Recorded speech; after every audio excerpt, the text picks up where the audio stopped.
Hello everyone, welcome to the fourth and final part of my review of the SMO Junior mock paper for 2024. This is the fourth and final part, so if you haven't seen the previous three parts, we covered questions 1 to 20 and also talked a bit about the estimated cutoffs as well as some general strategies for the SMO. So if you haven't seen them yet, do check them out. And if for some reason you really still have not yet tried the questions even though you are here, they are included in the description below. You can still try them and you can still try to submit your answers.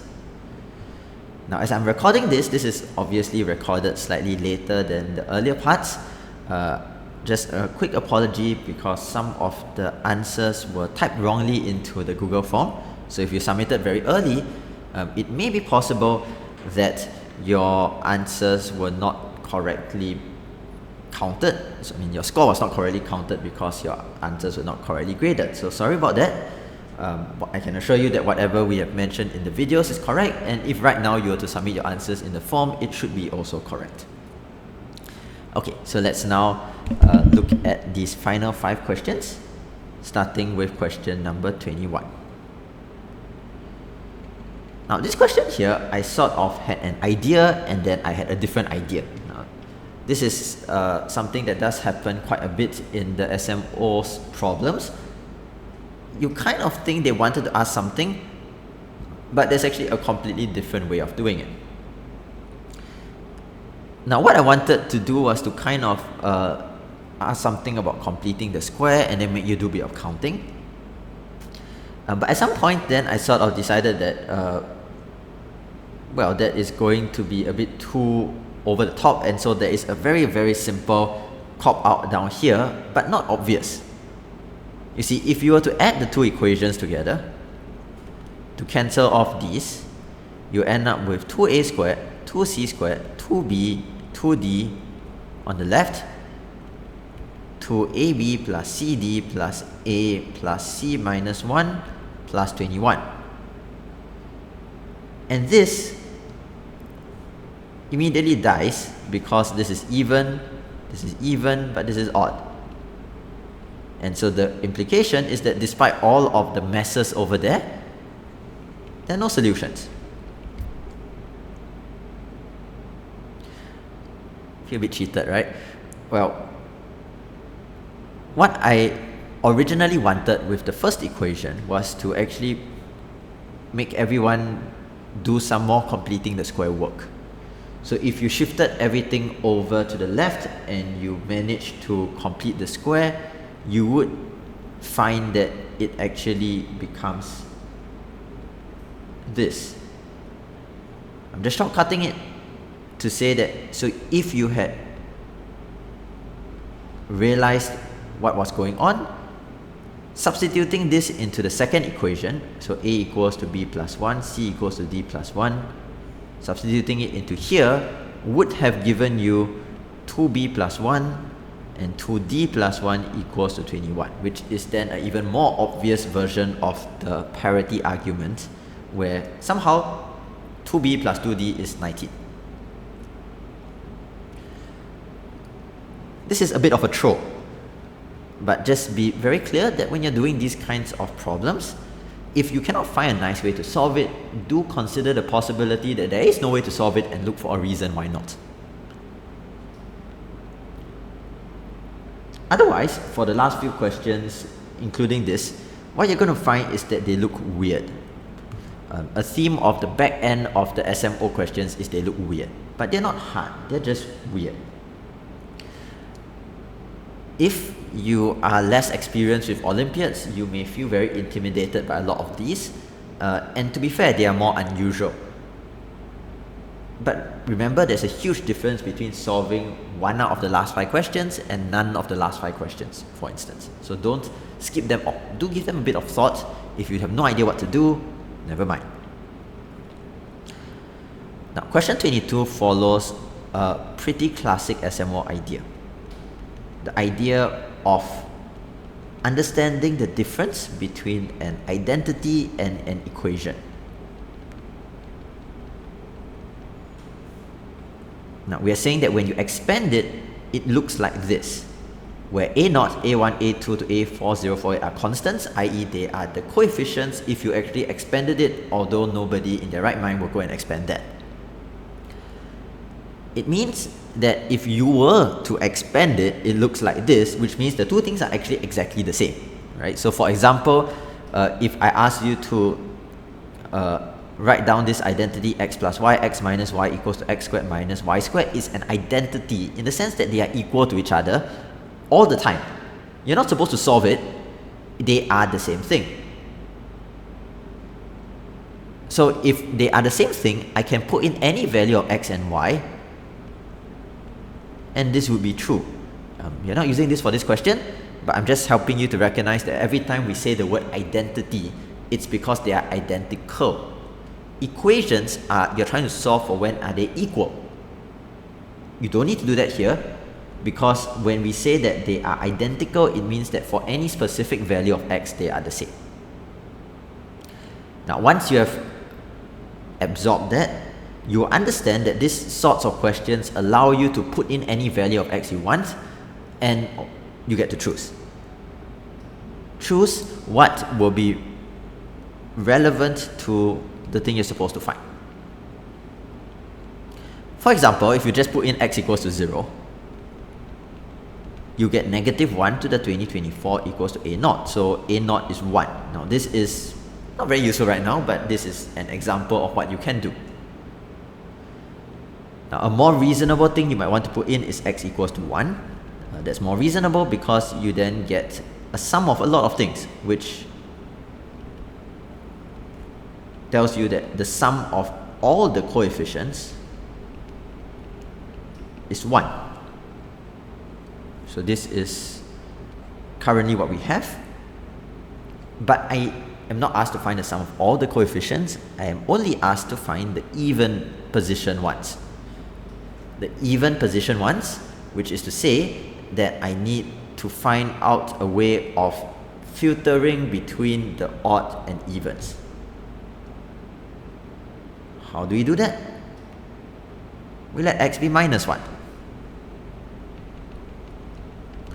Now that doesn't really change anything here. For the third time in a row, this is also 1, but on the right side,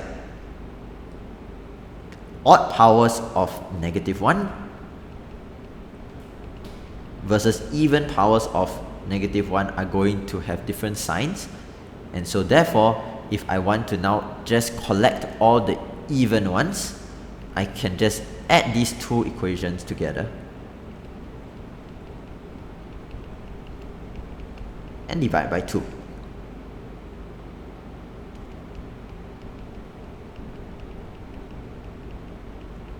Not forgetting that what the question said is start from A2. A0 is 1, and so answer is 0. Rather anticlimactic, but also a frequent joke answer that is usually meant to annoy you a bit after you have looked at a very complicated looking question.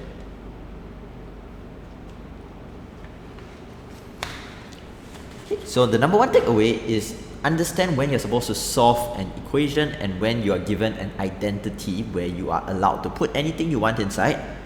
Those are very different. It's like a formula. If let's say that your teacher tells you area is pi r squared for a circle, that is always true, right? You don't need to say, okay, let me find out what the radius is. No, the radius can be anything, and that's still true. Question 23. Let n be the smallest positive integer with exactly 2024 divisors. What are the last two digits of n? Now this is quite difficult as a question because it has two parts. Right? Find n, well, kind of, n is very big, but kind of find n, and then after that find the last two digits of n. Now the first step is to know that there is a way to count divisors.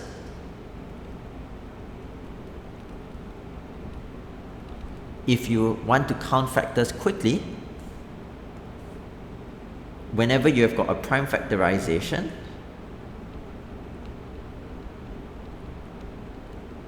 the number of factors just comes from adding 1 to all of the exponents and then multiplying them together.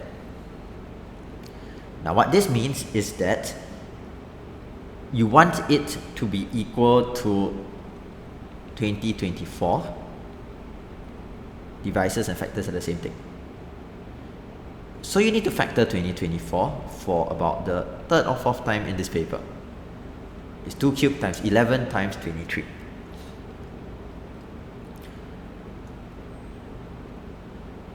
It means that in order to get 2 cubed times 11 times 23, from here, you would like your number to be as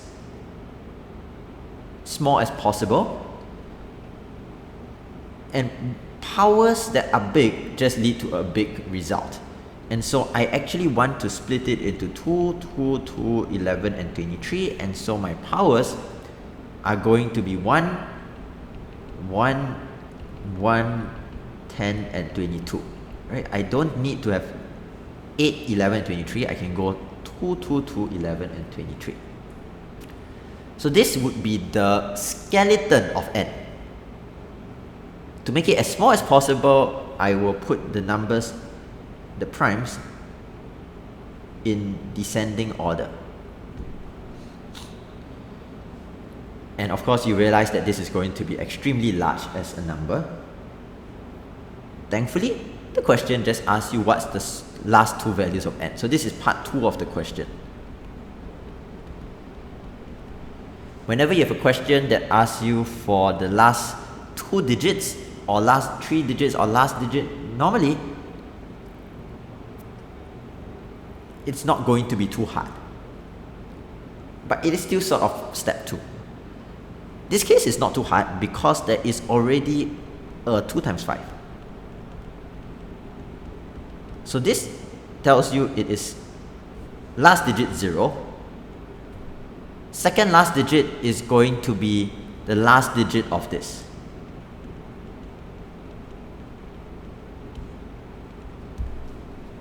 And so I need the last digit of 2 to the power of 21 times 3 to the power of 10 times 7 times 11. This is a last digit question, which we normally resolve by finding a pattern in the powers. So powers of 2, last digit go 2, 4, 8, 6 and repeating. Repeats after 4 steps. 21 divided by 4, you get a remainder of 1, so last digit is 2. Powers of 3. Pattern 3, 9, 7, 1, repeating. Again, repeats after 4 steps. 10 divided by 4, remainder is 2. And so this becomes a 9. And so you just look at 2, 9, 7 and 11. 2 times 9 is 18, 8 times 7 56, and then 6 times 11 still gives you 6. And so therefore, your answer to this question is 60, where the 6 is actually the last digit of the rest of this, which we have just found in the following manner.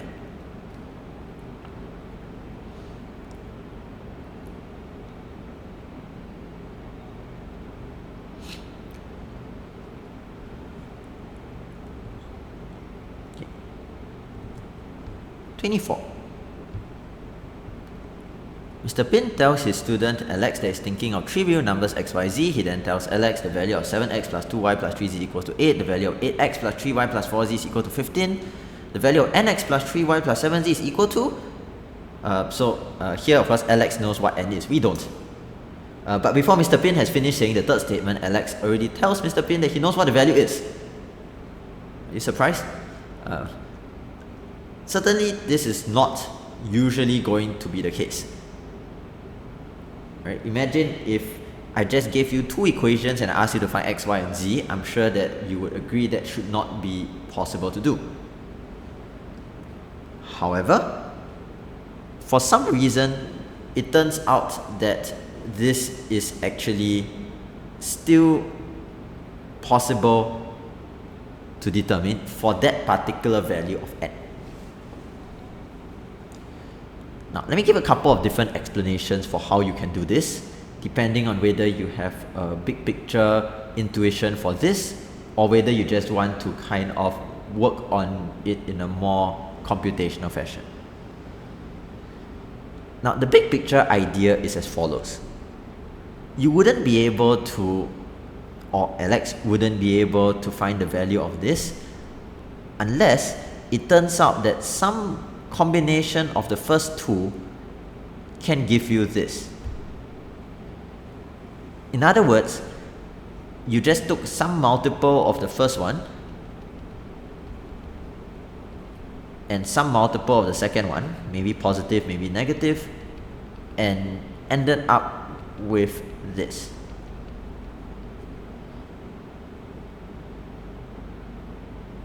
If that is the case, you can actually solve for A and B by comparing the coefficients of y and z, the y coefficient and the z coefficient.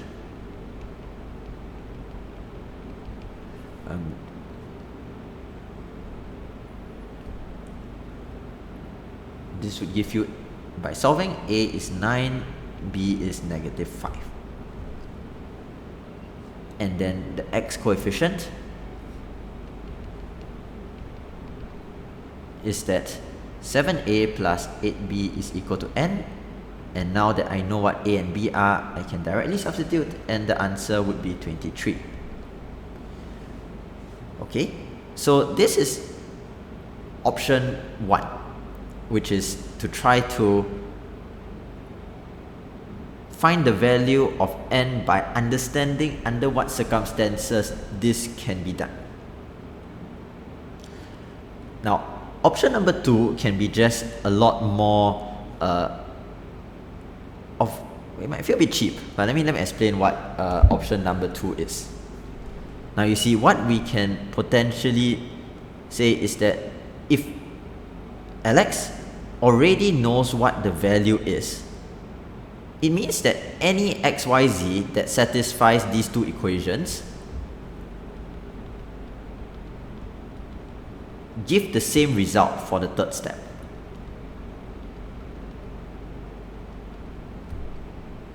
So what I can do is just to try to find any solution to these two.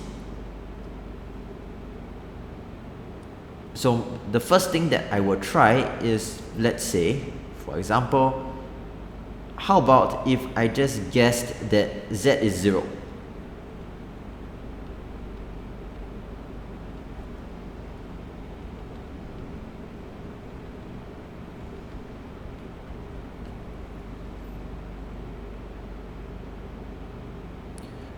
This would give you,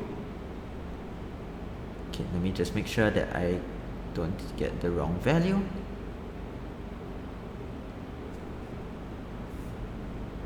Okay, so I think I have to solve this properly, right? So we can solve this normally. 3 times of the first equation minus 2 times of the second equation, you get 5x equals to -6. So x is -6/5, and then y would be, okay, that's a bit annoying.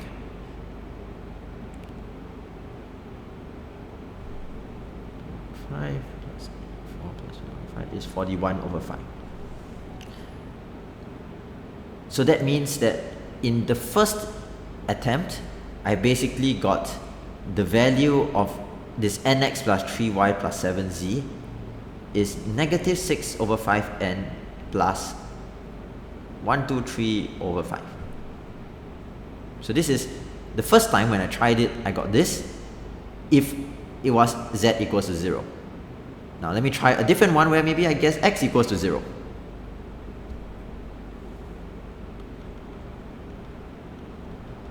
So 2y plus 3z is 8, and 3y plus 4z equals to 15. Now this one you end up with z equals to -6 and y equals to 13, which means that the value is 3 times 13 minus 42 equals to -3. And so therefore, the idea is that no matter what x, y, z are, as long as they satisfy the first two equations, this value doesn't change. That's how Alex can know. And so therefore, you can just equate these two. Now, of course, this is more practical SMO solving, because at this juncture, we still don't quite understand what's going on. But it does give you the correct answer to the question. So this is the backup plan if you don't actually have the intuition for what is going on in this problem.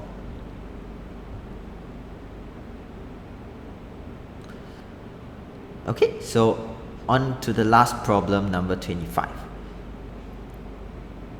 There's a weird trend in the SMO very often. This is not always true, but this is quite frequently true, that the hardest question is not question 25, it is like question 23 or 24. Do not assume that the last question is the hardest. However, they would usually at least make some attempt to make the last question not appear to be too easy.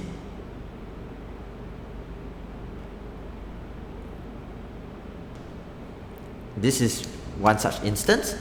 X is the cube root of 2 plus root 5 plus the cube root of 2 minus root 5. Evaluate 4x squared plus 5x plus 6. Here's the thing. X can't be too ugly, otherwise this expression would not be nice. But that does not mean I want to square it, because squaring it is not very nice. It means I kind of want to cube it, but I don't really feel like cubing it also, because that seems pretty ugly. So what we can do here is to do a substitution, call this A and call this B. So I call this A and I call this B. X is A plus B.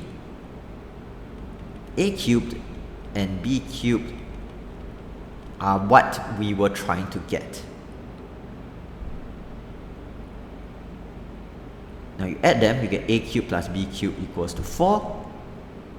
If you were to multiply them, you get A cubed B cubed equals to product of sum and difference is difference of squares. 4 minus 5 equals to negative 1, which means AB is also negative 1. Do you realize that this is sort of a callback to our final multiple choice question, where we were also working with these kinds of things, although I should not highlight my working in that color. We were working with these kinds of information.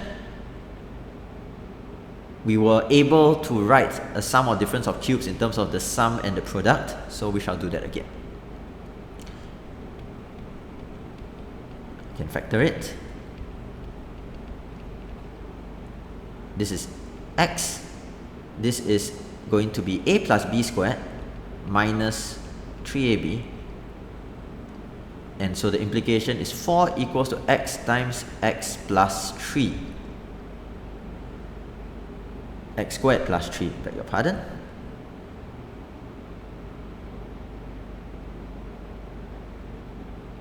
Now, it is quite easy to see that x equals to 1 works here. It is also quite easy to see that this is the correct value, even though it's a cubic equation which has some other solutions. X times x squared plus 3 equals to 4. If x is clearly positive, as it is in this case, anything more than 1 would not work, and anything less than 1 also would not work. So the other solutions are probably negative.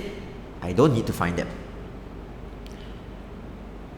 Seeing as that's the case, x equals to 1 works, means that x is 1.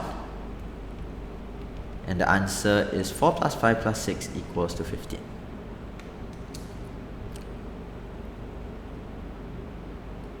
And that does bring us to the end of this junior mock paper. A couple of general comments before I end this video and this discussion of the mock paper. The first thing is, of course, thank you for those of you who tried the mock paper, and I hope you found it fun. The second thing is that the SMO style changes a lot from year to year. Right? You have looked at the last 5 years of the SMO Junior Round 1, you're going to see that they feel quite different, even though the topics are not entirely different. And so when you try a paper like mine, you may have an opinion that it is a bit harder, a bit easier, a bit more unusual, a bit more familiar, whatever your feeling is, the SMO will always feel a bit different each time. Right? That's how Olympiads are meant to be. So do not take this paper as I expect the SMO to look exactly like this.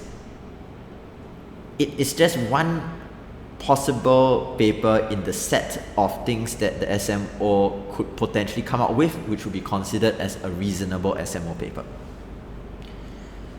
Now finally, because we are at the end of the paper, I just want to say a quick word on just checking your answers. As you can see, our 4 videos that we used to review this paper took about 100 minutes. And that involves me doing a lot of extra talking as well. It is therefore not actually a matter of running out of time. It is a matter of running out of things to do after you have solved all the questions that you can. So for all of you who are taking the SMO, especially for junior, you will reach a point where you think you have done everything you can. And your job is to just try to improve your expected score as much as possible in the last 30 minutes or so. Now, depending on your own personal tendencies, you've tried a mock paper, you've maybe tried some of the SMO papers. If you know that you make a lot of careless mistakes, spend the rest of the time checking your answers. If on the other hand, you know that you're generally careful, then spend the rest of the time trying to just crack 1 or 2 harder questions. Right? So you know yourself, which of those is going to be worth more depends on your personal rate of making careless mistakes. Okay, and that's what I have to say for this paper. So thanks again for watching. Let me know if you have any further comments, and if you like a challenge, do also take a look at the senior or open mock papers, just if you have ran out of things to do as well. So bye for now, and all the best for the coming SMO.